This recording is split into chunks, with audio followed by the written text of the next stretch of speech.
transmission-based precautions, and the WHO recommendations for COVID-19. We're going to start with Module 1. This is Preparedness, Readiness, and Infection Prevention and Control.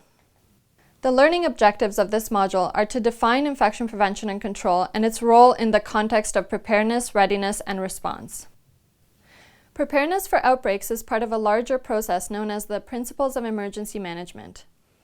It begins with prevention and mitigation. These are strategies that can help a facility prevent and reduce the impact of an emergency. The next step is preparedness and readiness. These are actions that should take place before an emergency. And once the emergency happens, there's response. These are the activities in reaction to a known or suspected event. After response, we go into recovery. This is where facilities should evaluate the prevention, mitigation, preparedness, and response efforts. Facilities should seek to return back to normal and build back better, meaning they should learn from their emergency response. So what is preparedness in healthcare? This is the knowledge, capacities, and organizational systems developed by governments, response, and recovery organizations, and communities and individuals to effectively anticipate, respond to, and recover from the impacts of likely imminent, emerging, or current emergencies. These actions will take place before an emergency and increase a facility's ability to respond when the emergency occurs. This should happen at all levels, national, regional, and facility level. So why? Because preparedness is an integral part of health systems strengthening, it is crucial to health emergency disaster risk management. So therefore, inadequate IPC measures may lead to transmission to patients, staff, visitors, and within the community. This is when infectious disease outbreaks can be a result of external and internal factors. Many times, healthcare is impacted as a result of a new pathogen, something that we have not seen before or is new to the region. For example, this has happened with MERS-CoV and Ebola. Or it can be the spread of an organism throughout multiple countries, leading to an epidemic or pandemic. This means a larger number of cases of an infectious disease. Hospitals that have not put adequate measures in place to prevent and control infections may amplify or add to the epidemic by allowing transmissions to patients, staff, and visitors. These individuals who are potentially exposed in the hospital may increase transmission within their communities, making the epidemic more difficult to control. So infectious disease emergencies tend to bring infection prevention and control practices into the spotlight. Many outbreaks in the past have revealed breakdowns in IPC practices, even in institutions and countries that we assume to have had strong practices. So what is readiness? This is the capacities and the systems that should be in place to enable a rapid, effective response in case of a health emergency disaster, and to be ready to aggressively contain the event before further spread. There are 8 pillars of the public health response in readiness. The first is country-level coordination, planning, and monitoring. The second, risk communication and community engagement.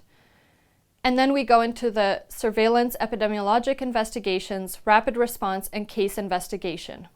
Next is the points of entry into the country or health facilities.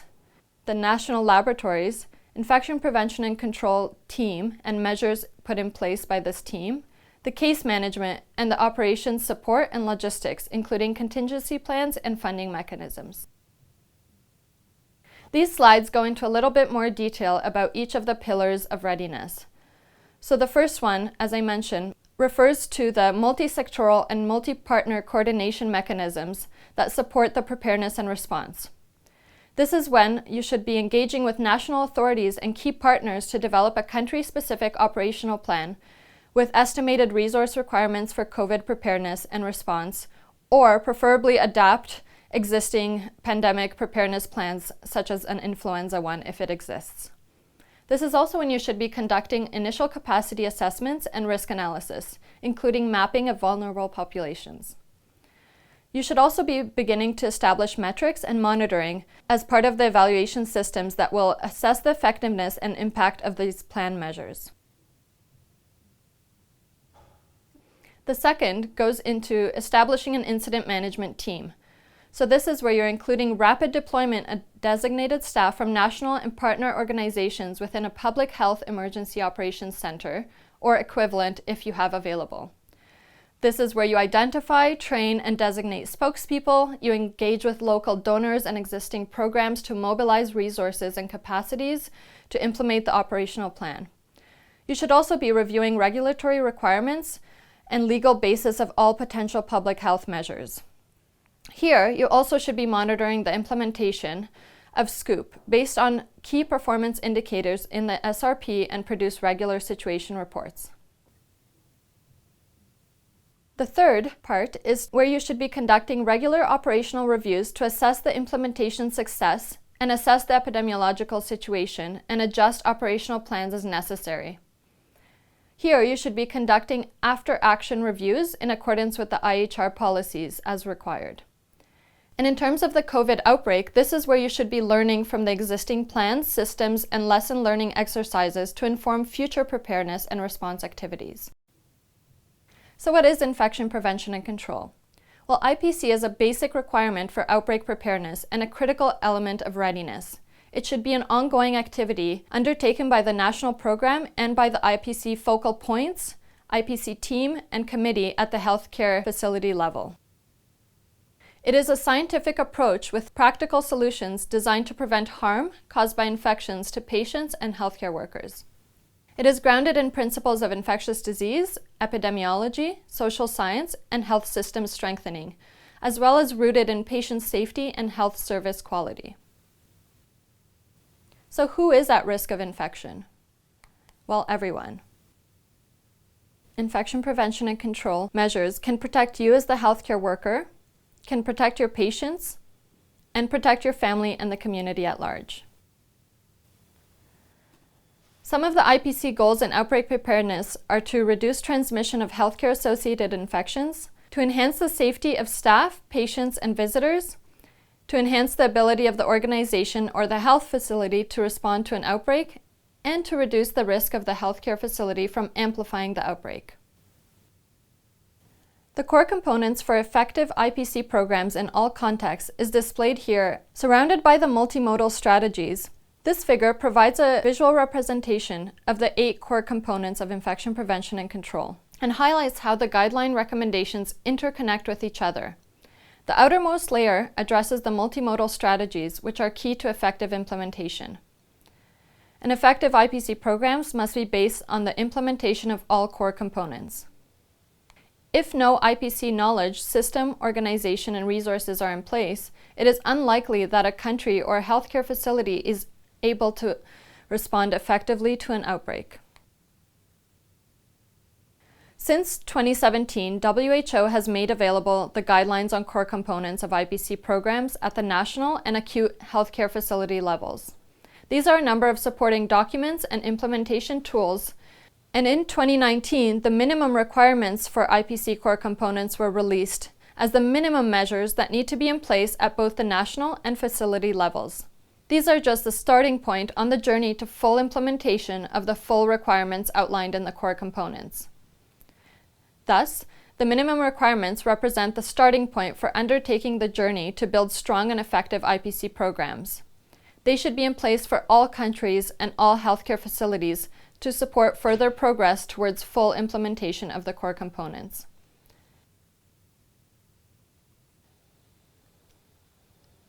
These slides go through some of the specifics of the minimum requirements of the core components. Core component number 1 is that there is a functional IPC program in place at the national level with at least one full-time trained IPC focal point and a dedicated IPC budget. At the facility level, this means that for primary care there is one trained IPC link person. At the secondary care level, there's one trained IPC focal point per 250 beds with a dedicated time and budget. At the tertiary care level, this means that there's one full-time trained IPC focal point per 250 beds with a dedicated time and budget, as well as a multidisciplinary IPC committee and access to a microbiology laboratory. Core component number 2 refers to the evidence-based national guidelines that should be in place at the national level, adapted to the local context. And at the facility level, these are SOPs, at least on the standard precautions and basics of transmission-based precautions.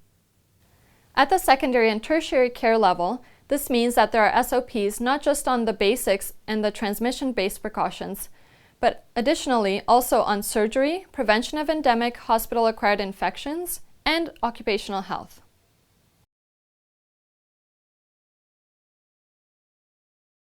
Core component number 3 refers to the education and training, that there should be national policies that all healthcare workers are trained in infection prevention and control, that there is a national curriculum, and that there is monitoring of this IPC training effectiveness.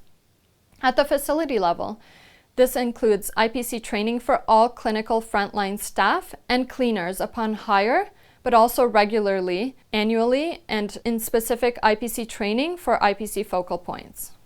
Core component number 4 refers to the national technical group that is responsible for developing plans for healthcare-associated infections, surveillance, and IPC monitoring. At the facility level, this means that hospital-acquired infection surveillance is not just a minimum requirement, but should also follow the national plans. At the tertiary care level, this means active surveillance of hospital-acquired infections and antimicrobial resistance, as well as feedback as part of a core activity of the IPC program.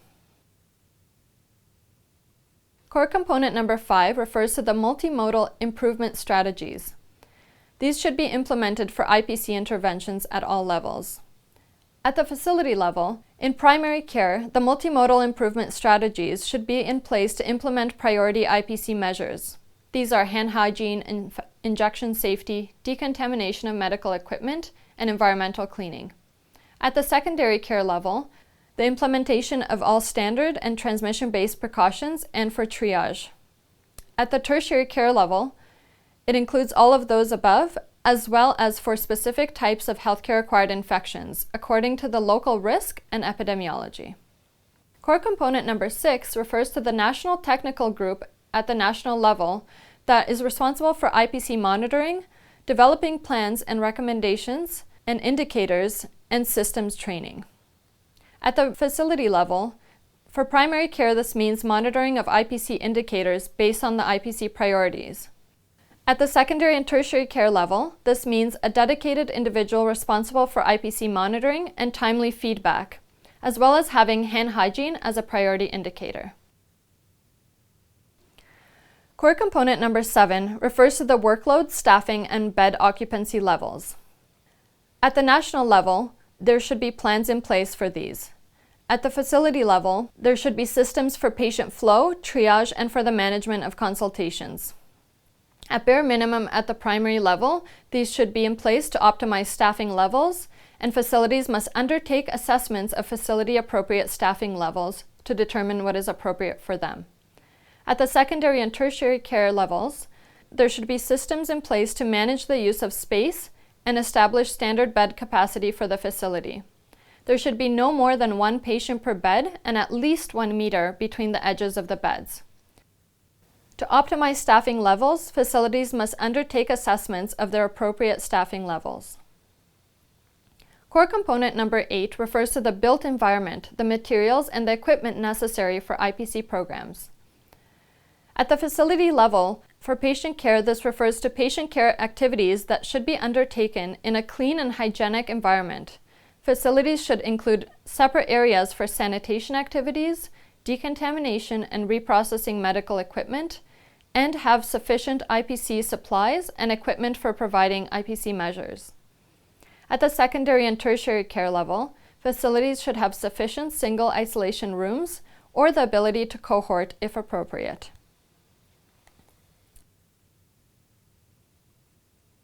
What is the role of the IPC focal point, team, or committee? As an IPC focal point, your first responsibility is your knowledge. You need to have a good understanding of IPC and the strategies needed to reduce risks and be prepared for outbreak situations. This is acquired through face-to-face or online courses, which you can participate during your academic study, trainings, or readings, with experience, research, and networking. IPC requires continuous learning. At the healthcare facility level, the IPC components that need to be in place are the infrastructure, the policy, the SOP development, as well as an assessment of its current state of IPC, its preparedness and readiness activities. At the IPC committee level, they should be participating in response and recovering activities, participate in surveillance and monitoring of hospital-acquired infections or emerging threats, responsible for patient management, and education of healthcare workers, staff, and patients and visitors. So now we have reached the end of Module 1. Thank you for listening. You can now continue to Module 2, where we will be diving into more coronavirus-specific information. Thank you.